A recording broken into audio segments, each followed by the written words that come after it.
Say something now, Doc.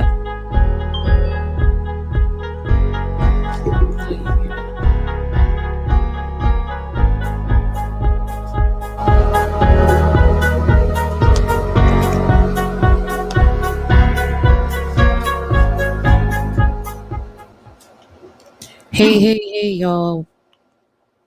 My mind is like so off. Thank y'all for joining us for another episode of Philly Unfiltered. We are back and we are black. We have an awesome show right now, and the devil is trying me and my head hurts, but we gonna keep it going. As y'all come in, we're gonna open up with a great song choice by the one and only always Doc E in the place to be. So I hope y'all enjoy this, and I hope y'all can hear this guy. We'll be back. I can think of younger days when I lived for my life was everything a man could want to do. I could never see tomorrow. I was never told about the sorrow. And can you make a broken heart? Yes, that is Al Green. Okay, Al Green be making some good songs, and he be making babies. Hey y'all, we back, black, we brown, and we are brown. I hope y'all are having a great evening. I am not. I am flabbergasted because I can't hear Doc in my headphones. But guys, we have a great show tonight. And the reason behind that song, because it does have a lot to do with heartbreak tonight. And we are going to address one of the many things that Doc and I speak about a lot on this show, and that is gun violence. Okay. And I know we all know that last year the numbers were dumb. We know that this year the numbers are even dumb. Well, not even dumber yet, but they're climbing. So we're going to address that. But also too, we want people to be mindful of the fact that this just didn't start. Okay. This just, the numbers are crazy now, but this is nothing new. And tonight we have an amazing mom, entrepreneur, and survivor and victim of gun violence. So I'm gonna try to keep my composure. Y'all know how I get. Okay, y'all know how I get when it comes to these numbers and these babies. So Doc, I got to introduce myself for the newcomers. For those of you that don't know me, they don't know. I am T. Picasso, also known as now Miss Philly Unfiltered. I am your host of Philly Unfiltered, and this is my co-host with the most, man full of wisdom and bars, Picky, Doc. Doc, how you feeling tonight? You ready for this? We brown and we're red. That's what we do. Yeah, you ready for this uncomfortable conversation we about to have? Gotta have it. It's a must. It needs to be done. Yes. Hopefully, can save some lives along the way, help some people heal.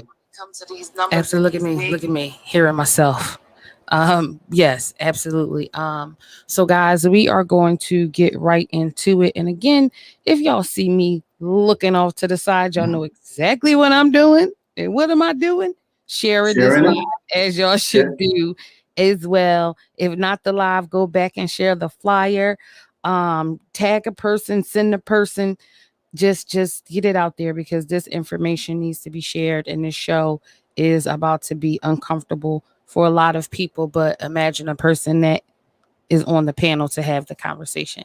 So, we always want to keep people in mind, because we do stuff respectfully here on Philly Unfiltered.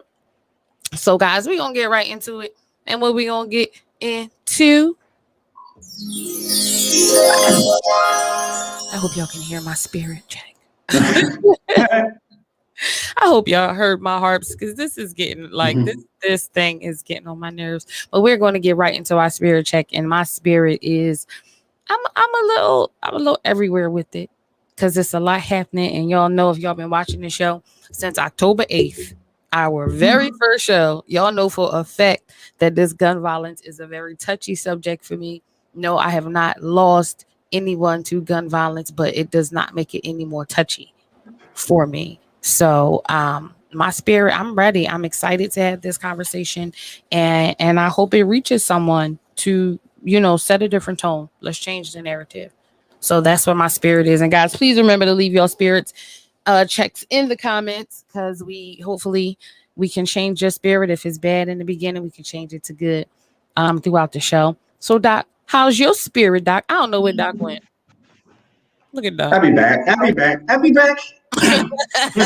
I'll be back. Yes, Doc. So how is your spirit? My spirit is good. My spirit is good. Just going to do a quick recap. Thursday, we had the awesome James T. Lane, the Real Reactor, come on the show and share his awesome story and his journey. I do not have an update as to how he did on the audition that Friday, but as soon as I get it, I will pass it on.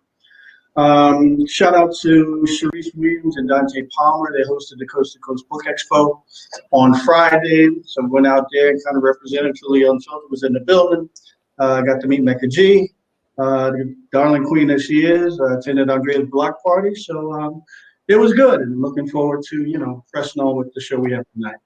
Yes, Doc did show up at the block party. It was nice to see Doc in the place to be, and it was so awesome. So Doc could bear witness to the foolishness that I have to endure on my block, as we had a DJ set up on the block with big DJ equipment, and my neighbor decided to bring out his own stuff, and I wonder who heard it. We just gonna leave it there. So yes, Doc, I appreciate your spirit. Shout out to Ashley Thomas. Hey Ashley, she is another wonderful part of Philly Unfiltered. She brings so much to us. She's also a mom entrepreneur. She's in the midst of starting her own nonprofit. So shout out to you, Ashley, for coming through. Thank you for coming. And we was already speaking of the queen.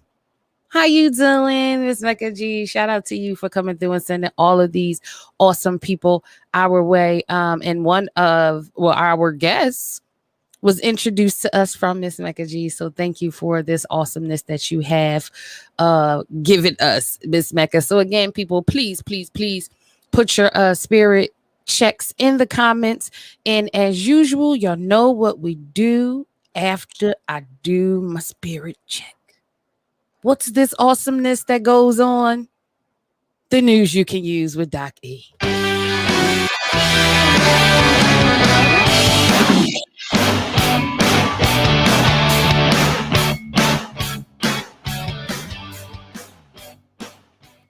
Yes, Doc. Yes, I was touching stuff. That's why I couldn't hear nothing. But don't judge me. Go ahead, Dr. News you can use. Let me just say one thing. Thursday, I was all ready to do the news you can use.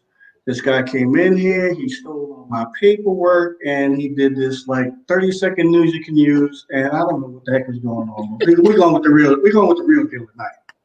I don't know what that foolishness was. You abandoned last week, okay? Doc went through that news you can use like, It was one news you could use. That was it. Yes, it was because it was worth it. We had a great guest that's true and dear to your heart. So we respect it and we understand it, Doc. But go ahead. Okay. All right. We're talking about Auntie Kamala Harris, a plane carrying U.S. Vice President Kamala Harris on her first foreign trip was forced to return to base after just 30 minutes following a technical difficulty. She had been scheduled to fly to Guatemala and Mexico on Sunday, took off from Joint Air Andrews Base in Maryland. Plane suffered some technical difficulties, but returned less than an hour later. They put her on a new plane, but Auntie Kamala is safe. All right. Now, if you may remember long ago and far away, there was some talk about putting Harriet Tubman on the $20 bill. Well, President Biden's White House basked in the praise from allies in his early days when he pledged to look for ways to speed up the process of putting abolitionist Harriet Tubman on the front of the $20 bill, replacing President Andrew Jackson, who owns enslaved people and forcibly relocated Native Americans. For 4 months after taking office, there is little evidence that the administration has taken any steps to accelerate the schedule. out years ago in a small agency within the Treasury Department. Despite the national growing push to honor the contributions of women and people of color, the Biden's personal promise to do so, Tubman is still is not set to appear on the $20 bill by the end of Biden's first term, or even hypothetically second term. If the current timeline holds, it will have taken a full 16 years to realize the suggestion of a 9-year-old girl whose 2014 letter to then President Obama publicly launched the process. The Selective Service, the Supreme Court Monday said that it will now be up to Congress, not the court, to decide whether to change the requirement that only men must register for the draft. It's only one of few areas of the federal law where men and women are still treated differently. In a statement, 3 justices told Congress is weighing whether to change the Military Selective Service Act, which requires men but not women to register for the draft when they turn 18. They said it was reason that the court decided to kick it back to Congress. As you may or may not know, young men at the age of 18 are supposed to register for the Selective Service. From that, if in fact there is a draft, that is where you can be drafted from. So they are trying to push it so that so men and women could be drafted. But the Supreme Court shot it down, kicked it back to Congress, and said they will let them deal with it. In the city of New York, voters want more cops on the street. They want, as firebrand Alexandria Ocasio-Cortez throws her hat behind a candidate to slash police funding. A poll found that 70% of likely voters in the Big Apple said that they support more policing in the city, while only 20% of likely voters did not think there should be more police officers in New York City. Now, we had this conversation about more police and police funding and defund the police. I don't think necessarily more police will make us safer. You may have a different opinion, but that's just my 2 cents. Moving on to Trenton, New Jersey. Governor Phil Murphy said Monday that he plans to shut down the state's only women prison after reviewing a new investigative report he commissioned to look into a January attack by mostly male prison guards on female inmates. According to its findings, guards used excessive force on inmates, filed false reports after removing inmates from their cells. The staff also failed to bar male guards from viewing female inmates during strip searches in violation policy. Governor Murphy is looking to relocate those 370 inmates to another or new facility. Coming over to the murder of the young lady at the Dunkin' Donuts, the need for armed security guards is growing up. More and more people are businesses are requiring security guards. The young lady at Dunkin' Donuts was opening the store. She complied with the man robbing her, gave her all the money, and he shot and killed her anyway. She was 40 years old, but the police have taken a person of interest into custody for the shooting death of a Dunkin' store manager in the city's Strayhurl neighborhood. Sources tell Fox 29 they're investigating a possible connection between a similar incident last month. Now, to her credit, reports that the female employee was able to throw a GPS tracker into the bag that Gibson ran off with, helping the police to catch him. City Council is proposing $100 million needed to combat gun violence in the city of Philadelphia. So we'll see how far that goes, and if it is approved, where that $100 million goes. City of Philadelphia is giving out grants to stop gun violence. Throughout the city, the grants run anywhere from $1,500 to $50,000. The city is looking to give the money to groups that promise positive activities that could lead to decreased gun violence. This is the 4th time that the city has issued grants for gun prevention, gun violence prevention at that point. And Doc, can I jump quick right there, because that's actually something I have mentioned to a few people that I've spoken to, and I'm so glad that you mentioned that, because I wanted to make mention of that, because these grants, we don't know about them, and when we find out about them, we tell you about them. That's the only way we can keep them going. I didn't even know how long they've been doing this. I thought this was new, so you just gave me some brand new information. So everybody, please, and we forgot to tell y'all before we started, grab your pen and your paper, Okay. And please write this information down. Gun violence is a very, very important subject. And if they're giving out money to support it, let's get these programs started. Let's get these babies off the street and let's keep our kids alive. Period. It's on you, Doc. Right. And I mean, through Philly Unfiltered and a lot of community superheroes and sheroes that we work with, we know there are a lot of people out there doing amazing work that definitely could use some of that money. This is the fourth time that the city has issued grants for gun violence prevention. The application process is open until July 23rd. The organizations that receive these grants will be notified in September. For more information, email ovpinfo@philly.gov. That's ovpinfo@philly.gov. You Individual said appointment, OV or OB? OV, OV V as as in in Victor, OV as in Victor. OVP info at dot philly.gov, at G-O-V. Philly dot gov. I'm putting it in the comments, so please don't say y'all did not see it. Individuals appointments to help with the application process can be requested via email. Visit the City of Philadelphia's Criminal Justice and Public Safety pages on Facebook, Philly Alive 215. Once again, that's Philadelphia Criminal Justice and Public Safety pages on Facebook. Your Facebook page is Philly Alive 215 or Instagram at Philly Alive 215.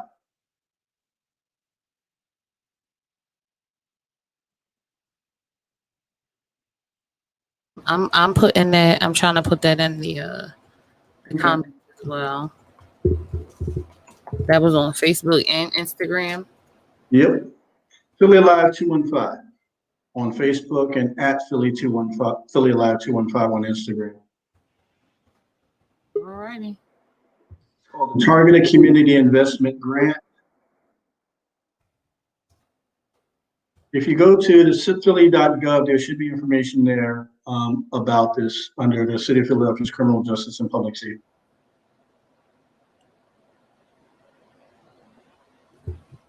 Okay, Doc, you got. I'm sorry. That's okay. Is that the news you can use, Doc? Nope, got a couple more. Oh, let's go. For all you lovely people that have not got your COVID vaccine, Mayor Kinney has something for you. He has announced the launch of the Philly Vax Sweepstakes. The Philly Vax Sweepstakes is a series of 3 different citywide drawings designed to motivate Philadelphians into getting their vaccine against COVID. As such, a total of 36 vaccinated Philadelphians will win cash prizes up to $50,000 with a grand total of nearly $400,000 total in giveaways. So if you have not got your COVID-19 vaccine, there's $50,000 on the table. The drawings will be held June 21st, July 6th, and July 19th. So the Philly Vax Sweepstakes. I just wanted to show my face in this moment. That's okay. Think you need $50,000 and you didn't get your vaccine, you step right up. Crickets. All right. Let's get that. We gotta share this. Ain't got time to mess with this. Yes. Temple University has appointed their first Black president. His name is Jason Weingard, 49, who grew up in Westchester, currently lives in Chestnut Hill. He once worked at the University of Pennsylvania Wharton School. He'll become the first Black president in Temple's 137-year history when he takes the helm on July 1st. Last but not least, if you shop at Walmart, July 1st, they're talking about going bagless. This is national, so I'm not sure if it's all Walmarts, but they are talking about going bagless. I think there are already some supermarkets that do go bagless and they charge you for plastic bags or whatever the case may be. So if you plan on going to Walmart after July, maybe you need to bring your own bags. Ladies and gentlemen, that is the news you can use. Because that got me. I was so busy.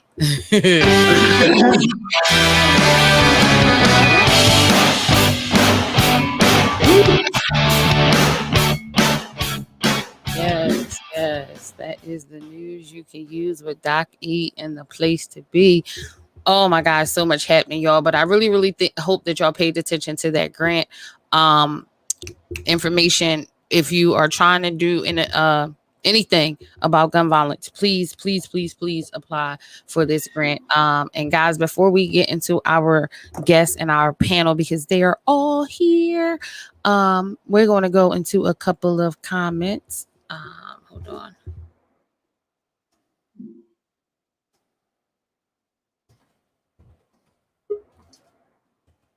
It's in a quick chat. So guys, before we get into that, we're going to say hey, Miss Mecca G's. We said hey to Miss Mecca G's. Hey to Ashley Thomas. I sent you the link, sis, if you want to come in. Miss Mecca said hey, hey, hey to everybody. So shout out to everybody that is watching. If you're just tuning in, please remember to leave your spirit check in the comments. And if it's not too good, hopefully by the end of this, you will have a better spirit. So we about to get right into this. So again, as Doc always comes through with the great songs and stuff. No, wait, that's for our music break. Yep, we already did one. So let's get right into our guest. So guys, if you did not see the flyer, our guest tonight is Miss Kimberly Kamara. She is the founder of the I don't want to say nonprofit if it's not a nonprofit, Miss Kimberly. I'm sorry, but she's the founder of the organization Never Ending Emotions. The acronym is N.E.E.M. That is for her son Naeem, and she is an entrepreneur, a community activist. She is a survivor, a victim, a mother. All of those things. And we would like to welcome her to our show. And as we're going to do, everybody, we are going to give you the round of applause that you deserve. So everybody, please clap for Miss Kimberly Kamara.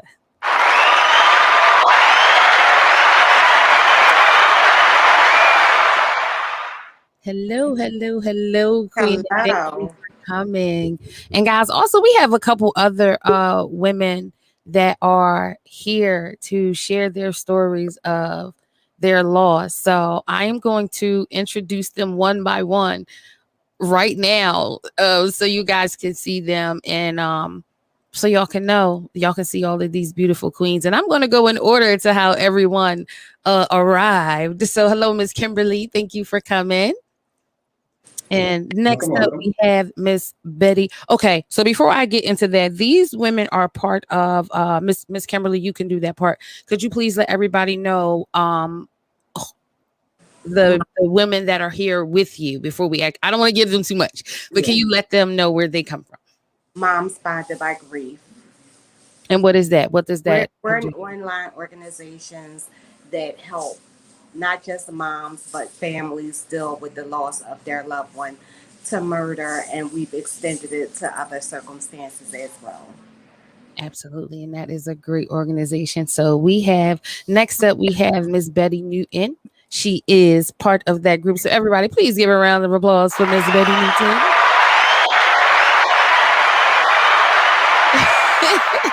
Hi, Miss Betty. Let me know if you're not ready, because I'm about to bring everybody in. Can we hear her? I can't hear you, Miss Betty. We can't hear her. No, I was on mute. I'm sorry. Yeah. I'm sorry. When you asked me the question in chat, yes. I understood you. I'm just a guest. I saw her advertisement on Facebook, and I wanted to join in. Afterward. I don't know who she is. And that's fine. And that's fine. Well, thank you for coming, Miss Betty. Thank you for supporting me. Yes, and thank you for the support. It comes in so many different ways. So we thank you. And you don't have to go. I can put you in the lobby. Can you still hear us while you're in the lobby? Who, me? Yes. Can you still hear everything right now? All I know is I'm backstage. I clicked on backstage. I don't know what. Yes. I'm just a 67-year-old, senior, You lie. You lied. 67 where? Okay. But no, Miss Betty, if you want to stay backstage, can you hear us when you're backstage? I can. Okay, so we can put you backstage, and just hold. If you have any questions for anyone on the panel, we can bring you in after the interview. Well, I'm Wait. I thought I was backstage. No, you're on now. I'm on where?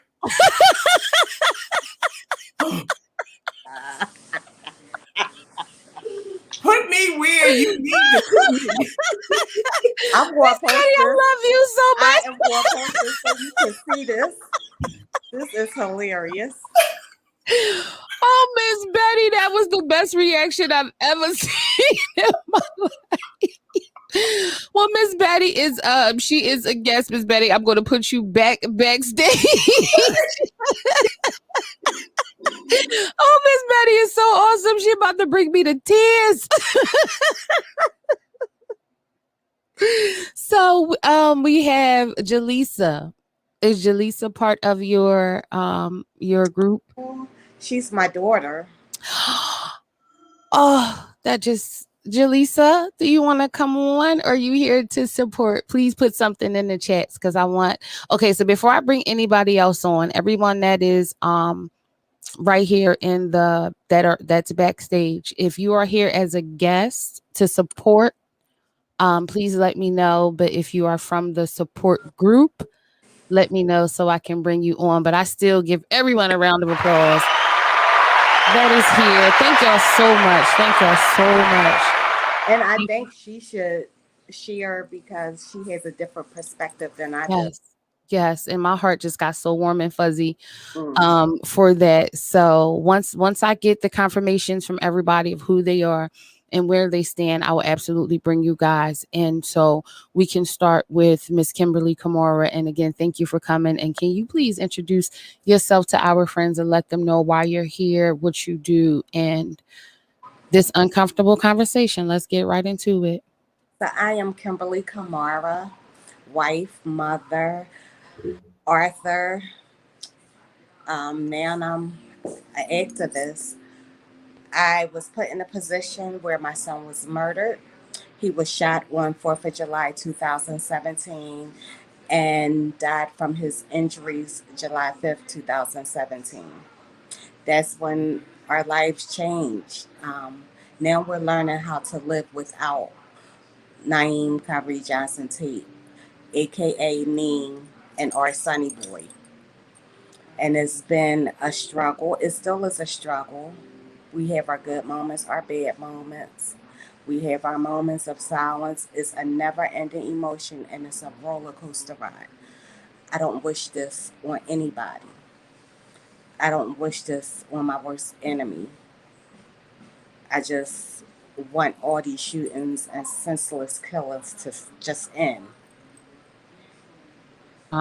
And again, I thank you for coming and I thank you for sharing that story. And I would like you to get into a little bit more why, we know why you did it, but because we had a conversation and I know the day that you decided to, do that for him. And we had an awesome conversation. And one thing that I remember saying to you was, I feel like the people that are taking lives, you guys are making these victims relive a nightmare every single day. Absolutely. Every single day, y'all are making them relive this nightmare every single day. And of course, my son's calling me. So, Doc, I will let you go ahead into a question. So, excuse me for a second.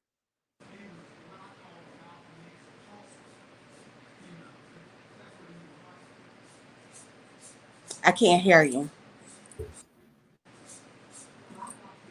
I can't hear you. Can you hear me now? Yeah. Yeah, I accidentally muted myself. That's okay. Number one, sorry for your loss. But as Andrea has said, it's something that you never really get over, and you relive it every day, and not only yourself, for all the other people that have lost a loved one. Because depending on where the crime actually took place, if it took place in somebody's home, if it took place in their neighborhood, people can't just pack up and move because they lost a loved one or their son, a loved one was shot around the corner. They still got to go up with their life. If they walk around, they walk past the balloons and the teddy bears and that type of thing. And this type of thing where every day you're constantly reminded, not that you want to forget, but you just really don't have any time to kind of really breathe for the most part. Mm-hmm. And there's a whole range of emotions that go from, first hearing, that your loved one has been shot, and the fact that, if they've been shot, they're injured, then eventually they're critical, they die. Then that whole ripple effect of dealing with that. And it's very hard, especially if people don't have family or support or somebody they can go to. And they mentioned your son was murdered on July 4th. And as July 4th has a whole different meaning Yes. for you. When it approaches that time, when everybody else is kind of joyous and celebrating, it's not necessarily the same for you. And it can never, it can just never, never be the same at that point. No. I cringe when people say 4th of July, this is what I'm going to do. And if I could sleep for 4th of July away and 5th of July away, I would be okay. That would be my perfect world. Right. It brings back so many memories. 23 years old, just had a newborn baby that was 3 months old. He just came from visiting his baby. He was leaving the house. He got a phone call, was leaving the house, and was ambushed in front of the house. So, of course, when you said if it had been in front of someone's house, I really don't feel comfortable going to pick up my grandson from their house because I had to walk past where my son was laid out in the street, sidewalk. And a lot of people don't get it. It makes me relive. It makes me look at the sidewalk and say, was my son cold? What was his last thoughts? What was going through his mind? Right. These are all questions that I have asked, and of course, nobody knows nothing. And it's understandable. But those are the questions. It would be a long time to go even over around there, and it's around our house. Right. And a lot of things that people had to deal with, not only the gun violence, but, COVID, is that people didn't have access to their family members. Yeah. So in addition to the 499 murders in Philadelphia, looking at the COVID victims, the last thing you want is for your loved one to die alone.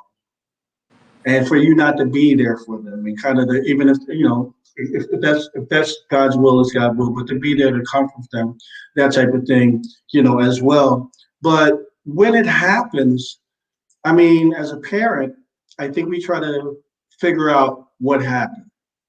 And I know I had a brother that was murdered, but I can imagine if I had, say, a son that was murdered.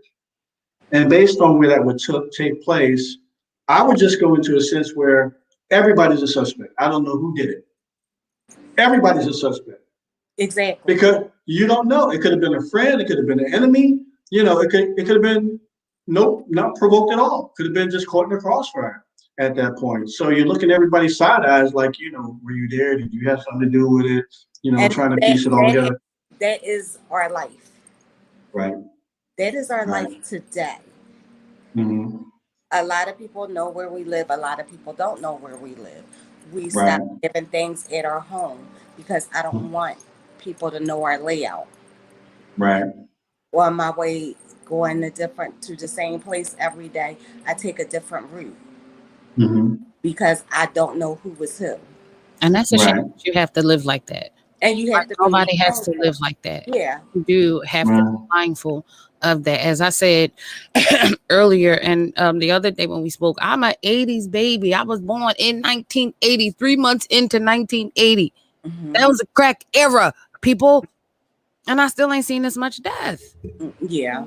It's something deeper than colonialism and oppression. Because that is the topic of a lot of discussions, and it's bigger than that. That has been the narrative for so long. It's not saying that it's not that, but it is other things that have piled on to that have our children lost. That have our children. The village is gone. Absolutely. Absolutely. And oh my God, Doc, we say that all the time. They're taking the neighbor out of the neighborhood. That there it is. They There, just call it the hood. They just call it the hood now. there it is. All Family the neighbors are structure, just right. like the family structure.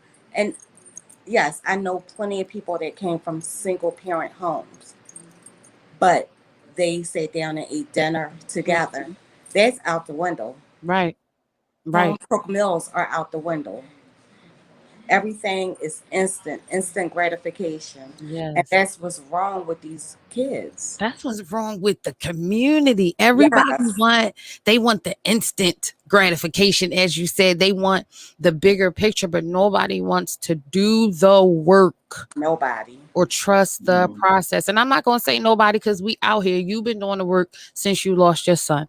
We've been doing the work since last year in October. And there's many other people that have been out there doing the work. But Doc and I have created this platform for y'all for people to know that y'all out here doing this work, because the news going to pick and choose who they want to, tell us about. And sometimes it's the same people, or sometimes, and I'm gonna say it because that's my job to piss people off, it's in the white neighborhoods. You're right. Okay. And that's who they talking about. It's down U City, it's in Fish Town, or it's in another state. We burnt down our city for people that don't even live in Philadelphia. Never even been. No. Probably would have never came because of the violence. Exactly. Right. And y'all stood strong, y'all marched, and I salute y'all for that. But when in the HE double hockey sticks will y'all do the same for Miss Kimberly's son, for her daughter's brother? And the sad part is, when we get out there in March, 2 blocks away, there's a shooting going on. Either during the march or right after. Absolutely. That's a shame. And I And asked go ahead, I'm sorry. And it, like, again, at this point, I'm marched out. It comes a point where I'm just, we just get tired. I'm visualed out. I had to take a long look at myself. I'm funeraled out because it's not fair for me to go to funerals and all I see is my son. Right. So how fair is that to the grieving family? Yes. And why do y'all get to live rent free in their mind? Right. That So ain't I fair. have to take a step back and do a self-examination and say, listen, if it's not in my immediate family, I can't go to a funeral. Just, I'll do I do obituaries free of charge. And, I'm still behind the scenes. I'll even connect people, like, say, I have a couple funeral home owners that I deal with. If you don't have all the money, if you need a payment plan or something like that, I'll connect you with that. If you need the funeral expense paperwork filled out, I'll connect you with people. Some organizations will donate a suit and, different things of that nature. If I don't know it right offhand, I'll make a phone call and get some information for you. I'm that listening ear. 3-4 weeks when everybody has went home, I'm here for you because I know how it is. I know the road that you're getting ready to go to before you even get there. So I'm here. And that's an important piece because you mentioned the initial shock of losing a loved one, the death, and planning the funeral. Basically, they get you at your absolute worst. Yes. You are just beside yourself. You can't think straight. You this is the last thing that you want to have to deal with, but it's something that needs to be done. But then for those that have lost loved ones like yourself, you have the funeral. You have the viewing, you have the funeral, you have the burial at the cemetery. And then if you have any support, any family members, any friends, any church members, after they all go away, that's that crunch time because it hits people differently, because I realized, with my dad, when my brother died, it didn't hit him till like almost a month. And when it hit him like a ton of bricks. A lot of us got it a lot earlier, but like you said, a little further along, you have to check on those people, a week after, a month after, or like you said, when that anniversary comes around, their birthday, or the day they were murdered, or the day they died, that type of thing. That becomes very key as well. And your own grief, your own guilt. You have to deal with all of that. Mm-hmm. And that first year of my son's death, in my head, he went away. Hmm. He's coming home. Right. I would cook big meals, leave the door unlocked because my baby is coming through these doors again. I just Right. don't know when he's coming though, Mm-hmm. in my head. Right. Absolutely. And then I turned to alcohol. Every day was a Mm-hmm. party. Mm-hmm. And I caught myself by taking out the trash one day and seeing all the beer cans, the liquor bottles in a recycle bin overflowing. Mm-hmm. Right. But that mother that don't have that conscience, Mm-hmm. that father that don't have that conscience. Right. Alcohol was my mechanism, but it's other people out here that's hardcore drugs, Mm-hmm. and they don't have nobody to talk to or nobody to tap on their shoulder. I mean, Right. one of my staff members was like, "Kim, are you okay? Mm-hmm. Like, Right. Sure. seriously, what's going on with you?" She Yeah, pulled me to Mm-hmm. the side. She we gotta pushed Right. check my on our coattail. strong friends. Right. Yeah. Right. Right. Have to Right. check on our strong friends. It's a necessity that we do Mm-hmm. that, and not to cut you off, because again, I spoke to a lot of people today, and I was telling one of the young ladies that, even though I talk a lot before I speak, when somebody hands me that microphone, I'm nervous. Mm-hmm.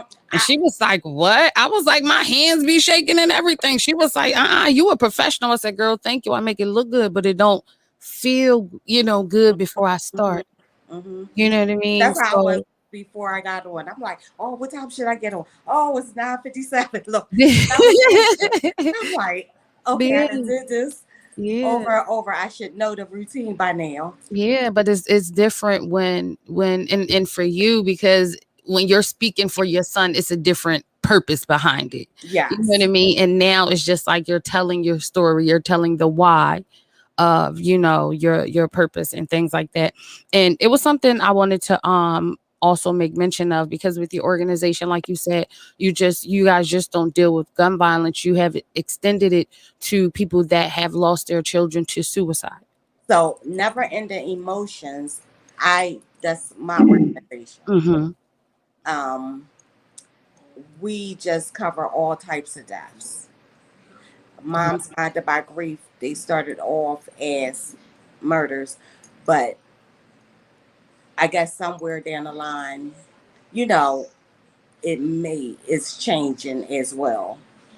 I'm not for sure, but that's something and I'll try and get Therese on to go more in detail. Okay. Mm-hmm.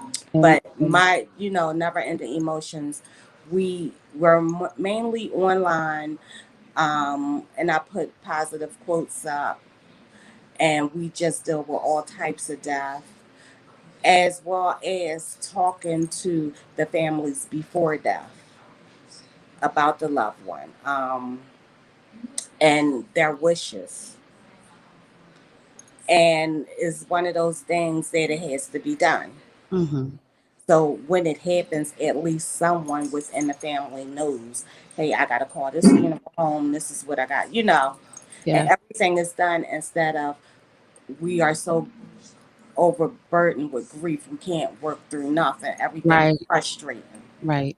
Yeah. Right. Absolutely. And that's awesome. An awesome thing to have. And just to always think outside the box. Black people, we don't have life insurance. Mm-mm. Mm-mm. We don't have life insurance for ourselves. We have life insurance for our children. And I know, because we think, my kids gonna literally be married and have kids and do X, Y, and Z. But this world is Mm-hmm. showing that they don't give not a about nobody.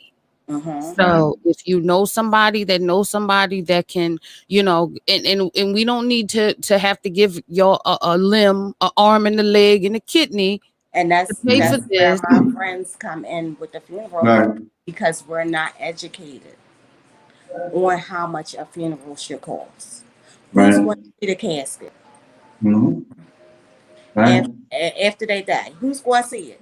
How do we know Mm-hmm. that person is actually buried in a casket? Sure, absolutely. These are questions that go through my mind.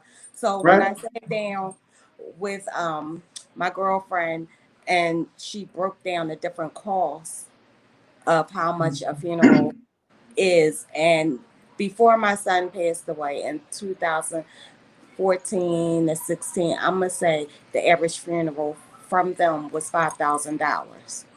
Mhm. um when my son passed away and my son wanted to be cremated, like we Mhm. had talked about stuff like this Mm-hmm. over the years, and it's like, okay, a cremation Mhm. um prior to that was $2,000. A cremation has now went up to Mhm. almost, I'm gonna say, a good $4,000. A funeral has went up to a good $7,000 if you go Mhm. to the right people that's going to work with you. Right. Um, and again, funeral homes, if you have a connection with the director, okay, you can't afford the insurance or whatever, you can go directly to a funeral home and pay Mhm. installments before an Mhm. occurrence happens. Right. Mm. One So thing that you just one thing that you just mentioned was very, very key is that having that conversation before. And we are always kind of reactive. We're kind of blindsided. Not that we expect that, but it just kind of comes. But it's the type of thing where it's almost, within your organization, if you don't have it already, is you set up a workshop where family members, they sit down with everybody in their family and decide, when that time comes, you know, this is what I would like. Here's the insurance policy, all that other stuff. And you do it from the oldest person to the youngest person. yeah. Because we can't just sit back and say, oh, grandma's going to be the next one to die, because we see these young kids are dying every day. But at that point, you begin to plan and think about how these things are going to go, how you would like them to go. If you want to be cremated, if you wanted the horse-drawn carriage, we can do that. Well, you lose us some money, we can make it happen. That Mm-hmm. type of thing. And it's always a trouble. That's the other part, is that, okay, I've lost my loved one. I have to bury them. I don't have the money. What do I do? And the fact that you have those resources, helps a whole lot. That's another layer of grief that, And the city does pay for the funeral up to, I want to say, $7,000, mhm. as long as a crime wasn't being committed at the time of murder. Right, right, And you can't have life insurance, right. and you have to pay it up front. Mhm. So where are people going to get this money from? Mm-hmm. Sure. Right. So, and again, that's why it's good to have a rapport with a funeral director. Mhm. Absolutely. And I don't And mean to cut you, Doc. I don't mean to cut you off. We memo that really quick because mhm. we have someone else that wanted to come in, but she asked because she come in before her phone dies. So Sure. we're going to give a round of applause to Miss Ashley. Hiya. So I believe, as you can see, Miss Ashley looks like she's at work. So, Mhm. so Ashley, really quick before your phone dies, what is your take on it? Or, I know, your story, but can you tell everybody why you are in attendance? Yes, so October 2020 was a really hard year for my family and I to get over because it was several deaths in our family, and it was. I'm sorry. When you leave, do you leave up the front? Yeah. Okay, no problem. I'll let you back in. Get that money, Hello. girl. It's okay. I'm sorry. I'm Point. trying do my workly duties and be Yeah. on at the same Get time. that Listen, money. yes, get that money and multitask. But So, what I was basically trying to say is, yes, my family and I have struggled and we grieved throughout October 2020 and still until now. When you lose somebody you love, um, especially when it comes to senseless violence in the streets, it's hurtful. And just like Mecca was saying, yeah, you do have a lot of regrets that you have to live with. One of the things that I find hard to deal with, and I regret, is not fully being there. You know what I mean? I Mm-hmm. feel like like my nephew, he was the hardest death that I had to deal with.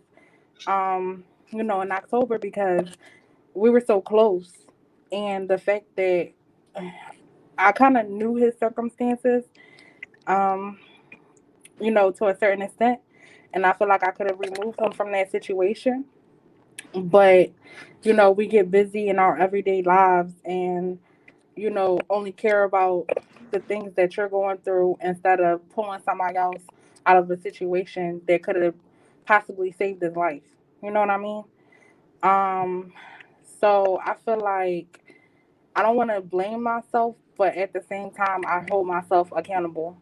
Mm-hmm. And I just wish things could be better when it comes to community based programs and people having the ability to provide resources to our kids, because we're losing them from left to right. Mm-hmm. And um, I really Oh. The phone died. Yeah. Well, Ashley, thank you so much Mhm. for coming and sharing your story. Ashley, I actually she was one of the very first people to comment when we started. That is her right there. So thank you so much, Ashley, for coming through. We will have her back because she does have a great story. And I also had told her about you, Miss Kimberly, today when I spoke to her. Please give her my number. Okay, absolutely. And I had let her know of the group that you have, for, and you see why, you know what I mean? And I told her I believe she would benefit from it. And the sad part is, it's more Ashleys out here. It's more Kimberly's out here. Yeah, Right. And no one asked to be in this club. absolutely. Right. If someone would have told me I would be here, I would have told them, no, no, no. You got me. You got me Right, checked. right. Right. Right. And this has been a learning experience. This is a journey. Mm-hmm. And I just, if I could touch one parent's heart, to go Mm-hmm. in a child's room, to flip their rooms, to not be afraid to say, where are you getting that from? Where do you work at? Mm-hmm. Get it out my house. Right. If I didn't buy it, it does not come in my house. Sure. Right. Take accountability. Right. That's the word. That's the million Yeah. dollar word. That I is looked the at million. Kimberly. the older lady today on the news with the grandson with the bombs. She said, I seen the boxes coming in here, but I didn't know what they were. That woman they could have blew up the whole community, Mm-hmm. let alone she could get her house taken away. She's in her 80s. Mm-hmm. That is terrible. Right. So Right. her grandson is in jail, but the DA can come back and say, grandmom is out of here. Right. Right. Right. Right. She knew what was going on. Right. Right.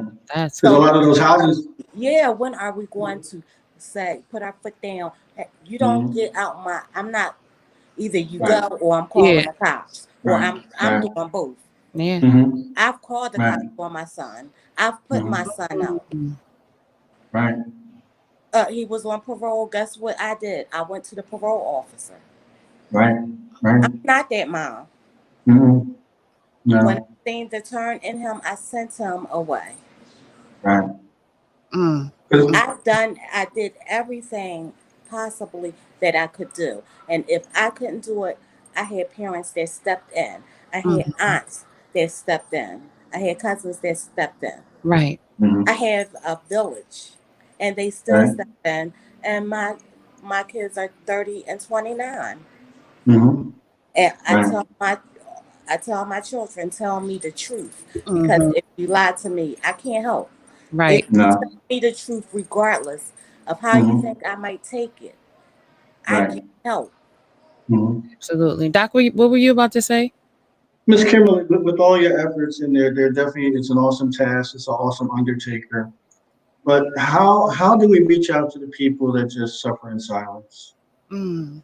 They just blame themselves and they just withdraw themselves. They don't talk to nobody. I call them. I make it my business, and I have a family that I am Mhm. trying to work with. And unfortunately, it was one of my son's best friends. He was Mhm. murdered on Halloween Mm. last year Right. on Germantown Avenue. And his parents Mhm. are a little older. They're in their 60s Right. and very private. And they just Won't shut open up. don't want to let nobody in. Yeah. Mhm. And I just go around. When the Mhm. spirit moves me, I go and knock on the door Right. and just talk to them and ask them, hey, have you heard from the detective? I leave them numbers. I give them the email addresses. I Mm. check into the case as well for them. Mhm. So I invite the mom to different programs that I go to. And try to get her to come on the Zoom and all, but it takes people a while. Right. Everybody is not going to be okay. This is what I'm gonna do. This is what everybody's not going to do that. Right. We just could not lay there and not do nothing. That Sure. never has been me. I always had to be in the mix. Mhm. So when it Mhm. came to my child, oh no, Mhm. this is not going. I'm not going away. You Mm. killed Right. my child. Oh, Yeah. you're going to jail, and I'm going Right. to get you the help you need. I Mhm. don't care Mhm. how long it takes. If I'm Right. dead and gone, Mhm. somebody better pick it up and continue on Absolutely. Right. to be my child's voice. Right. Absolutely. Miss Kimberly, your son, could you share with us characteristics, hopes, goals? What was his outlook on life? So he was the funniest. He was a comedian. Mhm. He had the smile. He had the mannerism. He was a ladies' man. Love family. He was the one because I came from a family we didn't hug. Right. We didn't say I love you, but he made you say it. He made Right. you hug him, and he Mhm. made you kiss him. Mhm. Oh, So he was the one, and he never held back anything. Right. He was blunt with whatever. Mhm. Um, when he came home, him and his girlfriend at the time, they came to tell me she was pregnant, and Mhm. he cried. Tell her I'm the baby. I'm a baby. I'm only 22. You can't have no kids with me. Tell her, Mom, please. And it was the funniest to me because she looking at him like, this is on us. And Right. Right. from that day on, I told them both, I'm the Mhm. grandma that will bring Pampers and wipes and mm. clothes. Don't look Mhm. at me to babysit. Right. I'm Right. I'm I'm a young grandma. I was 57 years old. I want to be Not a doing it. girl. Not doing it. Not doing it. Yeah, I've been Uh-huh. from all my 20s. Right. Right. Let me enjoy my 50s. Right. Mhm. How is his girlfriend and his daughter doing? He had a son. I'm sorry. They are life, she moved on. She has a newborn. Okay. Um my grandson is 4 years old. And it is what it is. Yeah. Okay. Life goes on. Yeah. And people grieve in different ways. You know what I Yeah. mean? Exactly. So, and I Exactly. know that's a hard pill to swallow because it makes you think like it was that easy. You know what I mean? Like All in some right. instances. So I mean, people grieve in different ways, for that. So yeah. But guys, so Mhm. guys, it's we at the 10 o'clock mark, and I wanted to put some music in here because we have been talking about a heavy, heavy topic, a very uncomfortable conversation. And Doc, you had sent me a song, but I wanted to do something a little different. Sure. Sure. Not a problem. The song I picked, the meaning, the reasoning for the song is was different, but I chose it because I feel like this is to every mother that has lost a child to gun violence or to by the hands of themselves. And this is in my spirit. So guys, I hope y'all stick around. Everybody that's here, thank y'all so much. I see these numbers and these comments, and we're going to share some comments and go into a little bit more of how awesome Miss Kimberly Kamara is, because she's awesome, also an author. We haven't even talked about her books yet. So I'm going to put this quick logo up so everybody can step away from the camera, get something to drink. Just rest your vocal cords for a second. And as I said, this song I chose because, again, it was in my spirit, and it's for every mother that has lost a child, again, to the hands of gun violence or by the hands of themselves. And I guess this is just their way of speaking to you. And this was so in my spirit. If you, I don't know who need to hear this or who wanted to hear this, but if you wanted to know anything about your child or whoever you lost, moms, this is for the moms. This is strictly for you. This is their message back to you. So I hope y'all like it.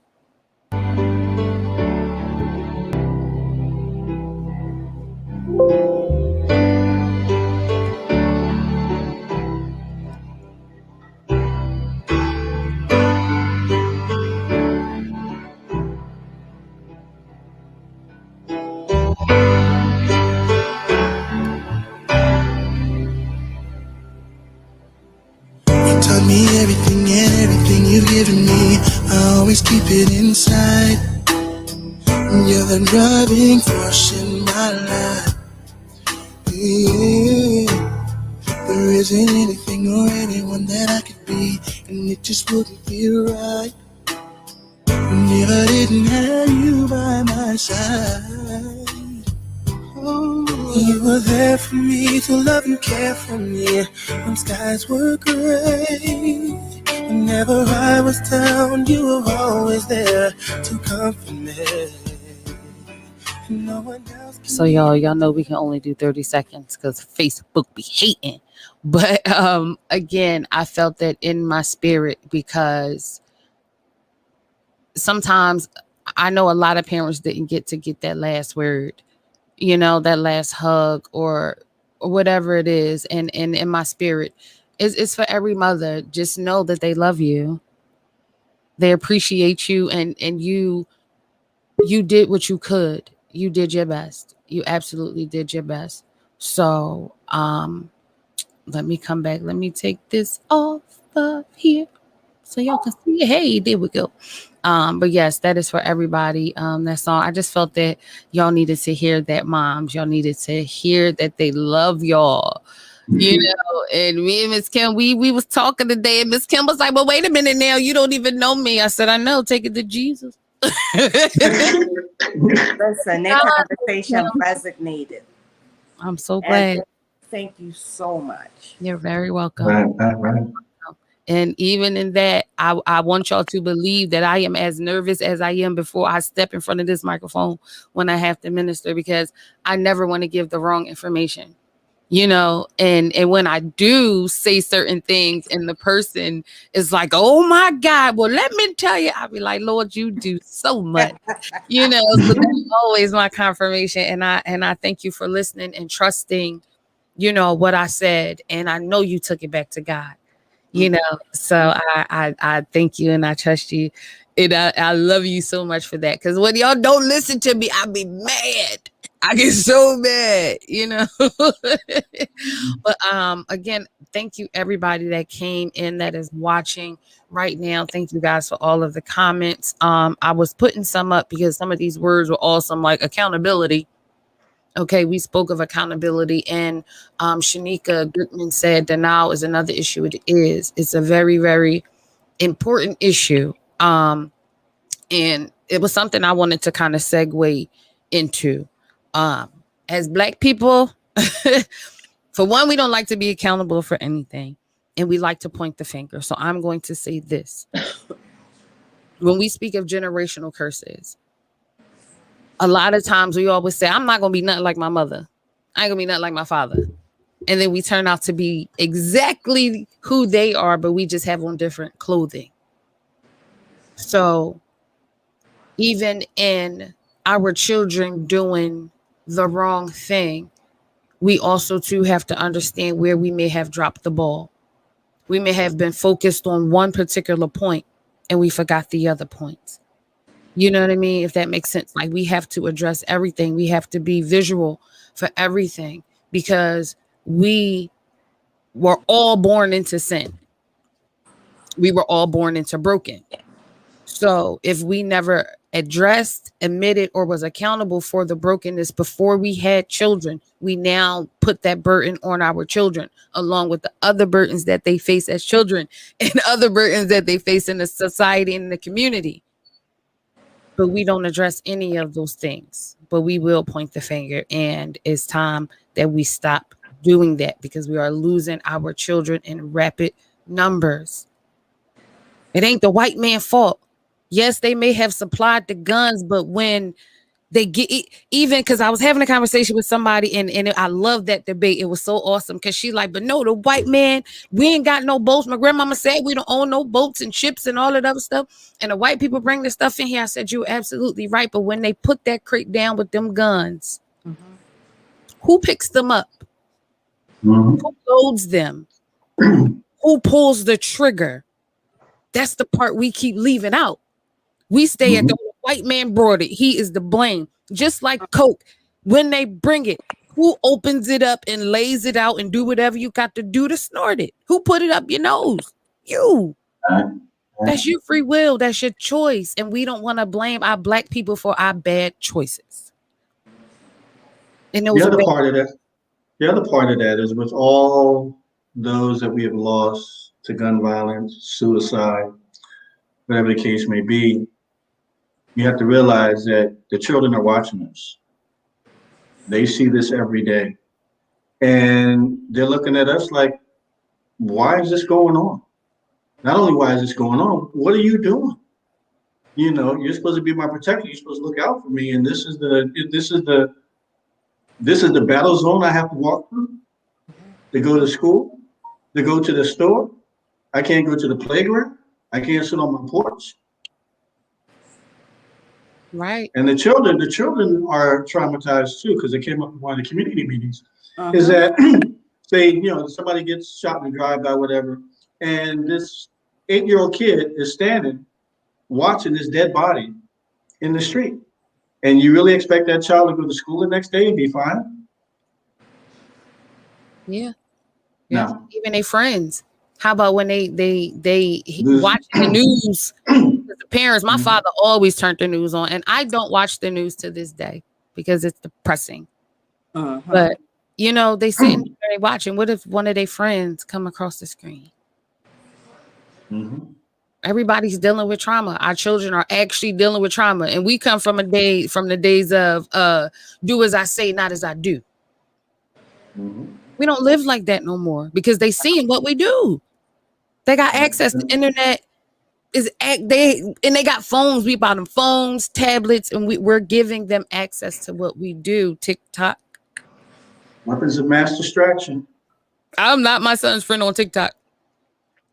I don't do nothing crazy. I like to make videos with my kids and do silly stuff with myself and make myself into an alien because that's just me. I don't need no viewers. I don't need, you know what I mean? It's funny. It's fun for me, and it keeps me out of my depression. But I'm my friend. Like I was in a store and this lady was in there with like 5 kids and the baby turned TikTok on. It was one of them with all the cussing and she set the phone up and she got the dancing. And if I had on pearls, I promise you I would have clutched them. You know what I mean? But as soon as she talked back to you, you want to backhand her. Why? Why, friend? Why, friend? Is you her friend? Why? Why would you backhand your friend? That doesn't make sense to me. And that's where we have to draw the line. We want to be friends and parents. No. Pick a lane. Okay. So and I want to, I'm sorry, Miss Kim. This our topic. No. But I did want to make mention, Doc, did you have any more questions before we move into her books? No, I got some kind of wrap up questions, but Go ahead, we can move to the book. Always, Doc be having the best questions, Miss Kim. So, as we said before, and if y'all can see this background, that is our handsome king back there behind her. He always got her back, and I love that she has him behind her. Like that means so much to me, just to see that, because I know the conversation that we had, and he is in position. Mm-hmm. So, as I said, y'all, Miss Kim is an author. She is an author of Where's My Where's Daddy? My Daddy? And Yeah. I It forgot is. my coloring book is in the car, and my car is all the way up the street. Oh, I like coloring Yes. books. But Mhm. this is the book, and this is my grandson because I knew one day he would grow up and ask me, "Where's my daddy?" Yeah, yeah. So Oh my I God. had to get in position Yeah. to have that Have that conversation, conversation. and Right. I wanted to have a healthy conversation. So this book is geared from all ages. Oh my All ages will benefit from this book, and it's not about murder. It's taking Kyrie on a journey throughout his community. Oh, I love Yep. that he's talking to the bear. I gotta get this. Mr. Bear's under the bed. Yes. Oh my God. He's talking to the Mr. bird. Bird. Yeah. You know what So, that reminds me of? I ain't even gonna say it because they gets no credit, but yours is 10 times better. I won't even make mention of it. Strike that from the record, Your Honor. Mhm. but then he goes throughout the community. He's in the sea, It's so awesome. That is so and awesome. like our kids, they go out in the community to seek help. That is So Mhm. finally, he asked Mr. Postman, who was actually my little cousin. He's my illustrator. So he Mhm. drew himself in. He asked Mr. Postman, oh, and Mr. Postman directed him back to his mommy. And he Mhm. asked his mommy, "Where's my daddy?" Right, oh, right, right, right. Mhm. And the narrative, it like I said, it doesn't go into details about the person's death. You Mhm. you create that conversation and you gear that conversation. The older that child get, the more Mhm. information that child can absorb. Right. absolutely. So like I said, and I do hate a coloring book, and that's more so, for art therapy and to get deeper in the conversation. And I Right. tell people that have more than one child, copy the pages, Mhm. you know, reuse it, so Mhm. we can have this conversation. Yep. And Right. unfortunately, I wrote a sister book and I haven't published it yet. And it's Mom, Where Are You? Mhm. Because of the females that have been passing as well. Sure. Um, That is so awesome. and instead of the coloring book, we have a different surprise that comes with it. Right. And this book sells for $12.99, Mhm. and it is on my website at www.kimberlykamara.com. And the coloring Mhm. book is $9.99. We also have a fashion line, and we get ready to cross over from our winter to our spring summer collection. So that'll be Mhm. out by the end of the week. We also have masks. Um, and like I said, we out here, we're trying to do the Mhm. work, we give out food, we do a prom giveaway. Of course, Mhm. last year COVID got us. This year the proms just came up, and I'm like, people going on their proms I didn't even know. Yeah, So Mhm. yeah, our Yeah. contestants that's crazy. basically would write a letter talking about gun violence, how it's affected them.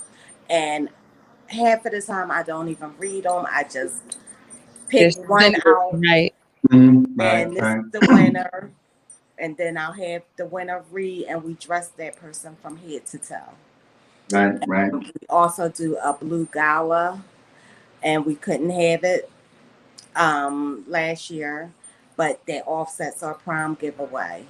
So last year for my son's birthday, we did a billboard release. Mhm. I had got a big billboard in Germantown right by Rite Aid, and I put, what happened, put Mhm. the police name, and the phone number to call in any tips. Right.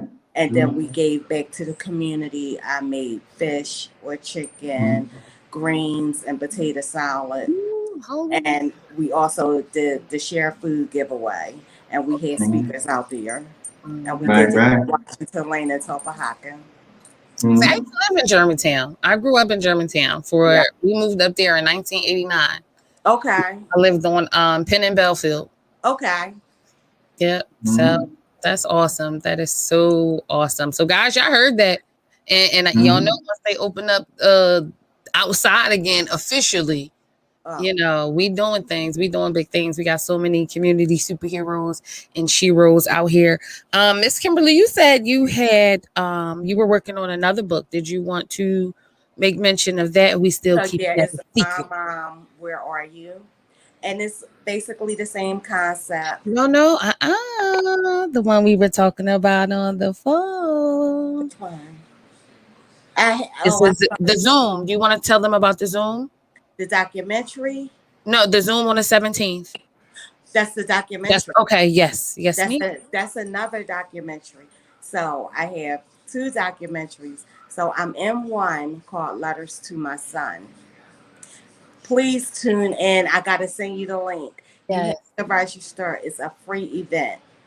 So it's called Letters to My Son. It's myself, and I want to say 5 or 6 other people that were selected for this project. And it is awesome. When he called me with it, reached out to me, I automatically said yes, because I love the title. Me too. And yeah, it's going to be in black and white. That's all I know. It's in black and white, and I was so nervous. I was really nervous when I was shooting it. I had to do 3 takes. I did not know acting was just 3. But that's it. Yeah. No, I have to get it right on the first. All right. I was like, wait, I got to do it. I know again. that's right. So I'm really excited about that project, and that's the 17th, and I'll post it on my page, and I'll send it to you as well. Absolutely. And like I said, you register for it, and please come out and support. You won't like you will really be excited. I'm so excited. And then my documentary called Never Ending Emotions. I talked to 5 or 6 people throughout the community, and I didn't want it a sad boohooing crying. I wanted to educate people, and I hope that I did. I finally looked at my edited version, the final version, and I love it. And I worked with a dynamic crew, and we filmed it in 4 days. And awesome guy is actually my nephew, Gregory Greer. Oh, that's Mecca's son. Yes, We've been arguing over him because that's my nephew. I know that's right, but that is her son. We just gonna put that out there. Yes, Miss Mecca speaks so highly of her children. They are all awesome. Her other son, he is a DJ. Like she birthed some kings. Okay, they get it. And her youngest entrepreneur is 8. And even the illustrator is one of her children too. That's what I'm saying. Her one is an author, the other one's an illustrator, and the other one's a DJ. It's like a one-stop shop. Yeah. And I love the fact that he didn't treat me like Auntie Kim. He treated me as a paying customer. And when I say the service, if you need a DJ, someone to do documentaries, photography, any of that, videography, please, he is, when I say the bomb, and I am so proud of him. Absolutely. Because he put his best foot forward. Absolutely. And he didn't take any shortcuts. I had my vision, and he said, Miss Kamara, no, we need to take it in this direction. And at the time, I didn't understand. But once I seen a finished product, I sat there and I cried. Right. It's awesome. I can't wait. I'm excited. So I actually have to call them tomorrow because we're actually in the process of getting the premiere dates and the location and all that. Oh, that's awesome. So yeah, it's a lot to this. It's a lot. And people, some people say, "Oh, will she ever let her son go?" And this and that. And I wish the people would ask me. And if whoever would have the nerve to ask me that, I would ask them, "How would you like it if somebody let you go?" I am my child's voice, and I will fight for him. I know that's right. She I said what will she fight for said. all my children. Absolutely. And y'all heard it first here on Philly Unfiltered. So, Yeah, be careful of what you say yes, because you never know when a absolutely. detective will knock on your door. Right. If you're fortunate to get that detective knocking on your door, Mm-hmm. some parents find out a couple days later that their child has been murdered and their child was laying in the morgue as a John Doe. For 3 days. That's Yes. crazy. That's crazy. Or longer. Or Yeah. longer. Yeah. That's crazy. That's definitely crazy. But I have two really quick questions, and I'm gonna let Doc end it with his because Doc has to work in the morning. So we I don't want to keep him up too late. These last two questions, how do you and your daughters support each other from this loss? Like, is it like a traditional thing that y'all do? Is it like a sit down thing that y'all do? Are they open to how they feel, about the loss of their brother? And one, after you answer that, could you tell me one of the funniest moments you remember having with your son? Because you say he was just like funny. So just think of something that will make you laugh so hard right now in his memory. But first, how do you and your daughters support each other? We were all tipping around each other, tiptoeing around because we didn't have that conversation.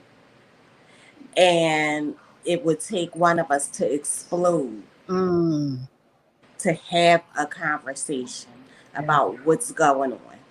And the underlying issue, they miss their brother. They don't want to tell me because they don't want me to get upset. And I watched one of my daughter's marriage dissolve right in front of my face. My other daughter developed Graves' disease right in front of my face. And I didn't see it because I was so concentrated on my son. The one that you lost, yeah. The one that I lost. Yeah. So now I'm learning, and I tell all mothers and fathers, you have to pay attention to all your children. Yes, please stop favoring your kids. It's very important. Stop. It's detrimental. I don't mean to cut you off. It's detrimental to their damn spirit. Stop doing that. Yeah, Stop. and I apologize. Like, I had to apologize, and I still apologize to my girls. Well, my ladies. Yes. I know. We know. Yes. And now they know, like, and I hope they know that I love all my children the same, and I'm there for them. And like I told them yesterday after our conversation, whatever is bothering you, whatever you think I said, I didn't say, or wherever I'm lacking, don't be afraid to come to me. Yes. So now we're all, as a family, strengthening each other because we all were angry with God. So now we're all sitting down, sharing our scriptures, read the scripture, in the morning, night, whatever, and make sure you pray and send each other in our group chat the scripture you read so that we can have a conversation around it. Absolutely. And So it's that's how we're working now. Yeah. and I appreciate you for that. And it's a process, you know, and doing that is the first step to healing for all of you. And it's not perfect, but I applaud you, Mom. And y'all know I'm gonna give her a round of applause. For real, I absolutely applaud you for that. And it's a long, when I say it's a long road, it's not overnight. No, It's no magic fix. Nope. But as long as we have each other and we're walking in the same direction, yeah, absolutely, we can make it. We can pull each other up when the other one gets stagnant. Absolutely. That's so awesome. So, all right, Miss Becca, you got to give me this one quick story or something that's going to make us laugh about just something that makes you laugh that your son did. Okay, so I got a couple. My son has always been a weirdo. He's always been this. He always was this mad scientist. Nice. So, microwave, right? He had to be about 5 or 6, and he asked me could he microwave something. Sure, Naeem. So of course he microwaves an egg. He trying to boil an egg. So we're all upstairs, and all you hear is kaboom! Oh my God! People don't try to microwave an egg. And he's like, "Oh my gosh! Oh my God! Why would? You know what? Please, and you adults, if y'all think y'all want to microwave eggs, stop watching them do it yourselves. Miss Kimberly just told you you cannot. You cannot microwave an egg. That is awesome. All right, Doc, what you got before we close up? I think she may have already answered my question, but I'm going to ask it anyway. Women, mothers, Black women, Black mothers are awesome. They deal with a lot. But with your organization and the service and all the service that you provide, what's your go-to? I mean, who counsels you? I mean, who do you go to? So, Moms Bonded by Grief, awesome support group. And we're all like-minded people that's trying to get through everything together. I also, my family, my husband, they really have been there. My daughters, Ebony and Jaleesa, my mom, Joanna, my cousin Nikki, a dear friend, Rose and Mecca, and Mecca's friend, sister, you know. She's awesome, guys. She's right, and absolutely. And she's a great dancer. Her Dr. Yeah. Stepping at the coast to coast. she's my sister, and I have went and cried on her sofa plenty of days. And like I said, there's plenty of days where you just don't feel like being bothered because that grief hits you, and we are only allowed 3 days. Now, after the 3rd day, you better snap out of it, or somebody coming to 302 you. That's it. And I don't want to go to no hospital. Nah, like Patty said, you better fluff it up. Let's get going. Yeah. Yeah, I think that's enough time. I try to tell people I'll let you sit in it, but you ain't staying here.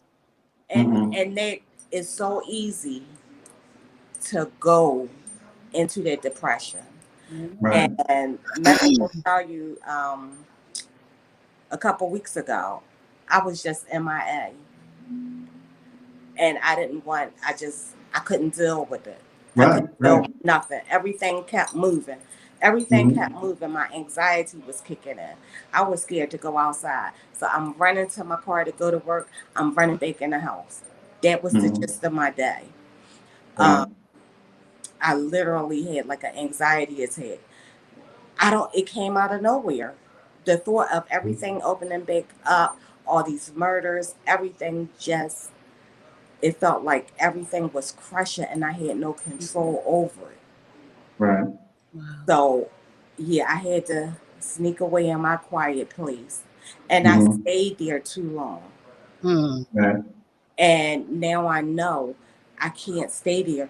And that 3-day mark, I'm telling y'all, is so important. After that third day, Yes. and I'm gonna be honest, you get funky with it. You done cried. You done snotted. You ain't washing your behind. Nothing. Just Right. there. You just going back and forth to the bathroom. You're not even eating. Right. So don't do that to yourself. That's depression. Yeah, that's depression setting in, and I had to fight. When I realized what it was, something said, "Get up, Yeah, and get out." Right. That's what I did, and now it's like, and Mecca had me out for the first time last week to the expo meet and greet, and I had to thank her because I was just like, I would have been home doing nothing. awesome. Right. Shout out Right. to Right. Mecca. Always doing her thing. Shout out to Miss Mecca. Jeez. Yeah. Right. So it's very important. People may not know exactly what you're going through, but you have to be honest with yourself and with the other people around you. Absolutely. I'm to the point, I don't care what people think about me, what they say about me, because they're not walking in my shoes. Absolutely. They're not walking in my children's shoes. I can be there. I can understand it from a mother's perspective. I can't understand what they're going through from a sibling perspective. Right. I can only sympathize because they're used to having their brother. Right. Absolutely. Other question I have is, how can we help? How can we support? How can we donate? How can we let people know about what you do? How can we help you? So, of course, donations are always accepted. You can email me, reach out to me, Instagram, Facebook.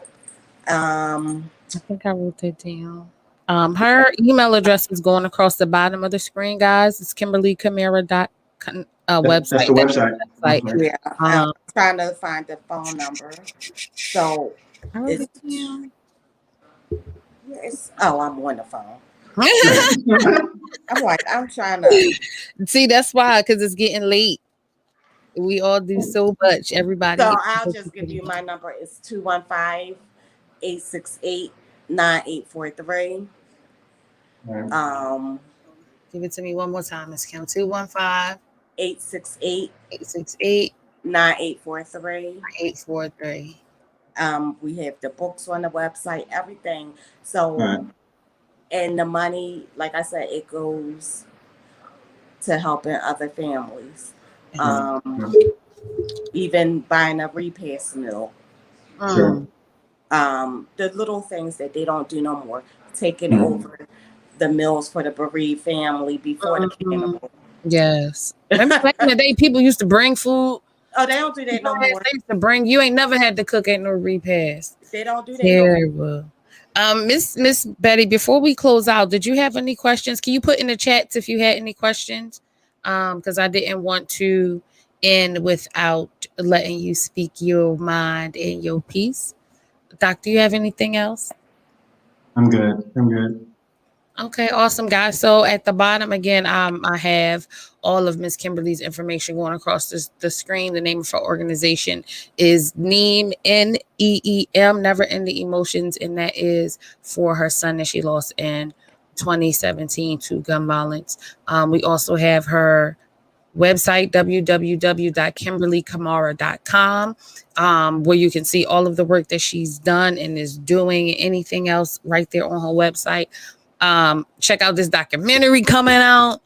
She's going to keep us informed on that. Also, too, guys, please write down this phone number if you want to contact her, so she can send you guys the link for this group that she has for women that are trying to heal from a loss, not just gun violence, but just losing their child. So we thank you so much, Miss Kim, for Thank coming. you for having me. Yes, ma'am. And shout out to your daughters. Y'all didn't even know her daughters that she made mention of were actually in the studio, but they didn't want to come on, but they were just here for support, and they stayed through the whole thing to support their mom. So shout out to Jamaica and Ebony for absolutely being in the background. So we wait for Miss Betty to see if she had any questions for you, Miss Kim, before we leave. Yes.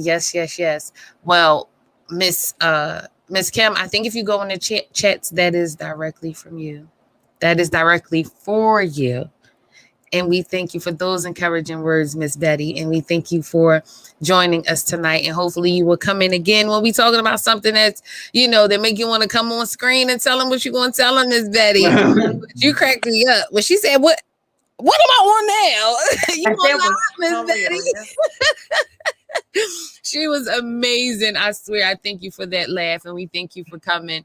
Guys, so again, if you check the Philly Unfiltered page, you can check the replay. We're getting that website up, y'all, so y'all can go see these events.